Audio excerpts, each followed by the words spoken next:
In the first video, you'll remember I spoke a little bit about the fuel tank support brackets, which I've actually cut one off here. They're effectively the brackets that run down and hold the fuel tank.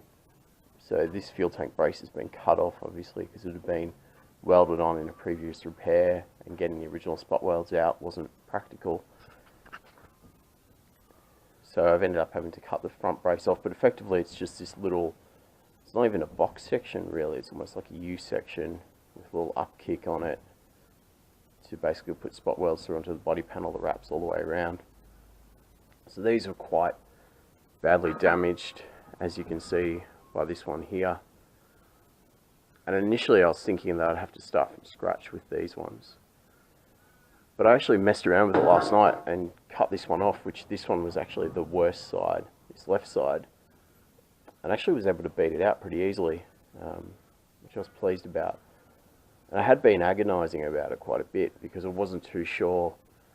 Initially I was thinking of putting in like some tubular section, so it ends up just with some tubular steel coming down. But then I'm thinking about the tubular section. The drawback with the tube is that you add quite a bit of weight whenever you add tube, whereas this sort of folded over sheet metal effect, it still adds a bit of strength in there, but it actually works out being quite light for the amount of steel that you want to put in.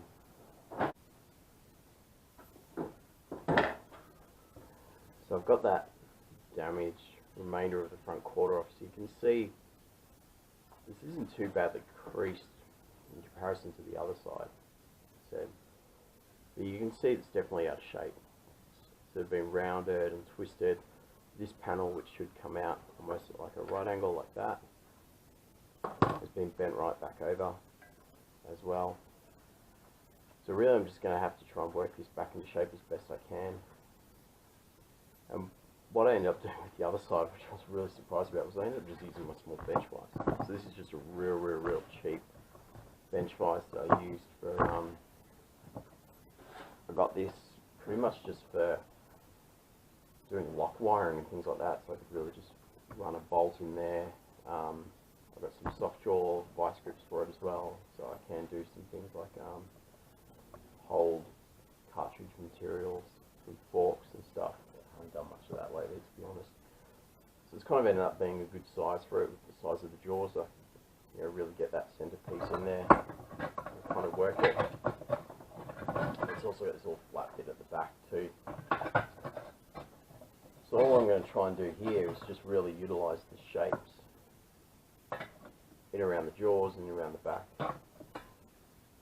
and just get that shape back pretty much, and then we'll deal with the surface rust afterwards. And this is where I don't think there's really much right or wrong. I'm sure people who are professionals in this area will kind of cringe at what I'm about to do. But for me, there's no right and wrong. Like, it kind of comes back to a little bit of feel. Just trying to get that shape back. So you can also see there's a nice little crease in there as well, which I'll try and get out. On the left-hand side, even this big support shape area, which sort of sits against where the shape changes and goes into the quarter panel and gives a bit of support, and is really just a bit of leftover from when they made that stretch. That was really creased in as well, so I was able to get that shape back. So this isn't nearly as bad as the other side that I did. But as I was saying, like, it's really just a bit of more like an art project really at this stage. You kind of just got to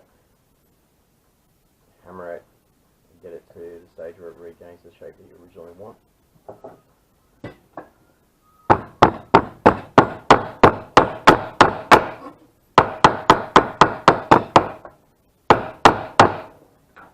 And there you can see just that little bit of beading. It's kind of straighten that bit out a little bit. Maybe with the rust you might not be able to see it as well on the camera. You can definitely see it needs to come down and have that fold in there as well. So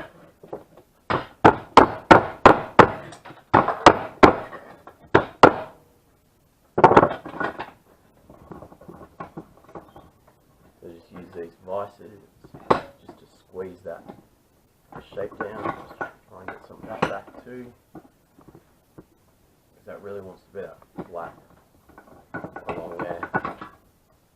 rather than that rounded, and it's been rounded because it's been crushed, so that flat area is curved in on itself.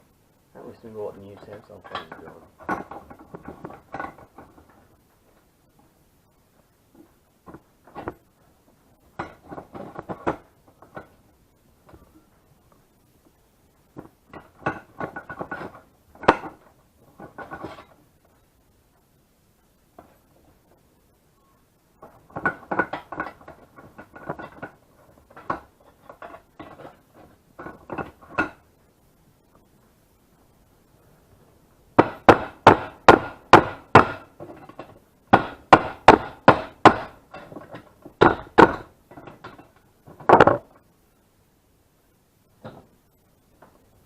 So this is folded back in on itself, so I want to try and get that out. If I can get it out enough that I can sit it down within the vise, generally what I can do is kind of hit on the back of it, shaping it out the way it should have been. And get it all the way out, even better.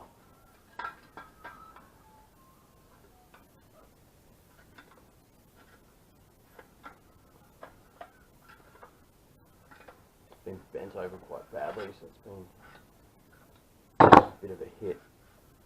But yeah, you can sort of see that it's not flat. Hopefully, in the vise in there a little bit, being able to hammer down on the back of it should straighten it out.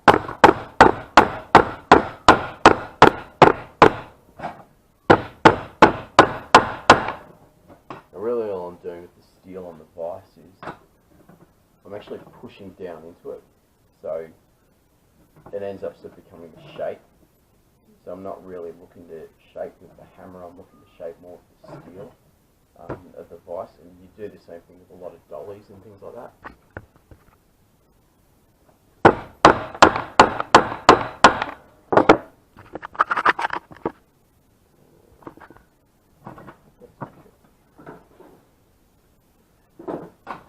So yeah, so as I said, using that sort of back of the vise, a bit like you use a dolly, so you want to put pressure into it to make that shape rather than the shape with a hammer.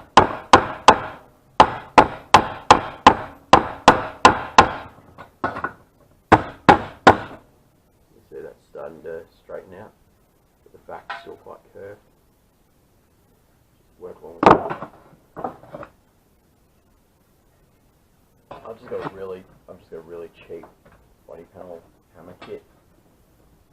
I don't do restoration work or anything like that, so this really works quite well for me. Had this for a few years too.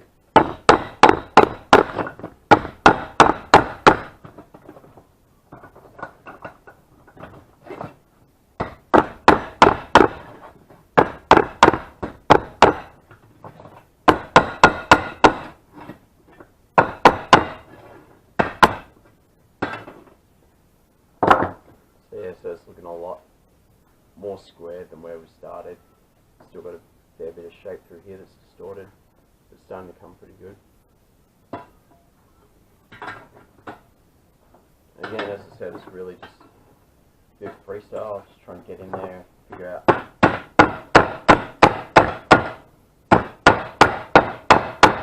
what shapes you can use, what equipment that you have.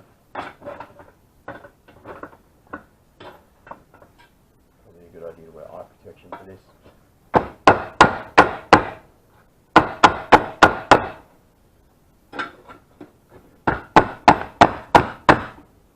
Hopefully you could see that in that footage actually, as I got these two flat edges holding against the flat there. As I started to hammer down on this area, which had been creased, you could start to see that splay out.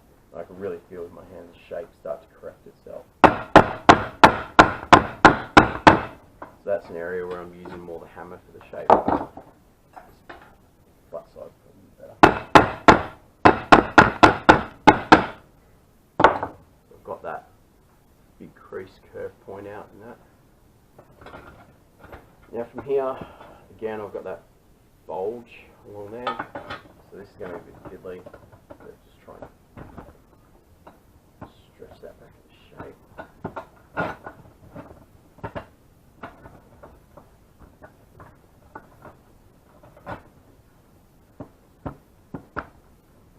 As you kind of have everything bending, it wants to bend other stuff out of together.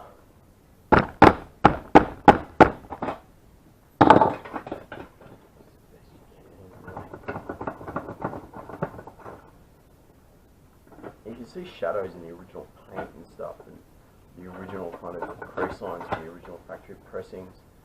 Generally try and work that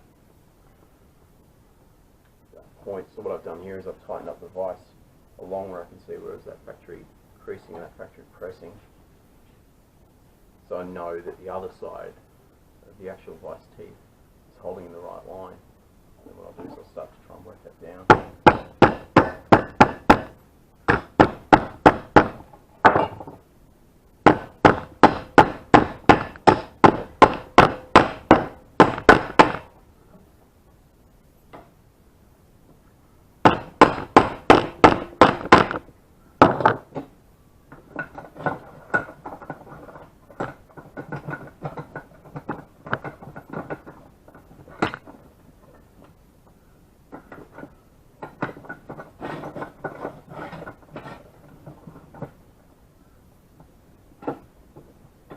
I wouldn't do this on a car if I was doing like a concourse restoration. You start to see that bulge is starting to go as well.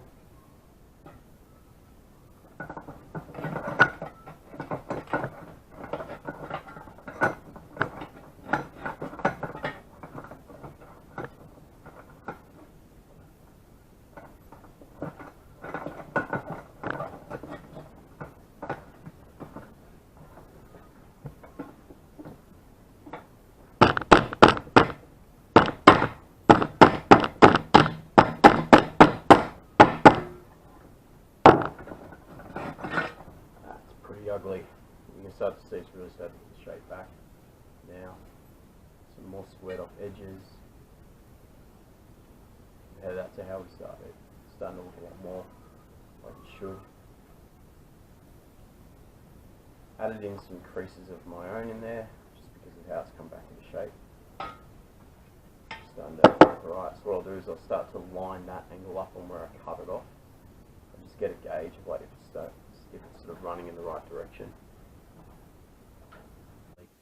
One thing I was going to mention, if you haven't done much with metalwork before, is generally what you find with you probably ought to do the hammering. And this is pretty apparent. Like, I've sort of been doing this stuff as a hobby for as long as I can remember. So I kind of gotten used to it. It was pretty funny when I was actually building this garage, doing some carpentry stuff. I was sucking, hammering the nails in. And you know, my wife's never really done it before. She comes along, she puts the hammer, puts the nails in, and Dad's going along putting the nails in really easily, and I just couldn't do it.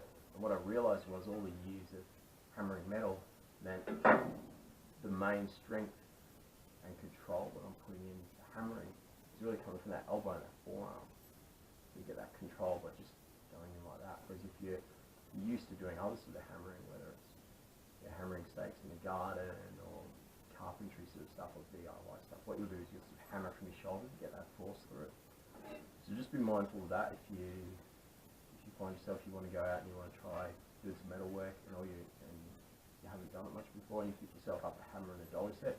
Don't get too beaten up and kind of struggling with it, because it takes a little bit to get that feel. So just try and get that feel of working from the elbow with your hammers,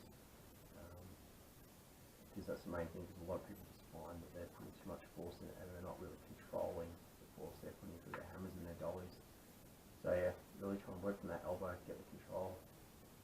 You feel it through your forearm muscle as well. It'll really ache for a lot of people that haven't done it before. The edit from the previous video, but this original metal that they used in the 50s is pretty cool, pretty sturdy, pretty thick. So even with all the surface rust and how much panel bending I had to get it back into shape, it actually stands up in some sort of usable nick.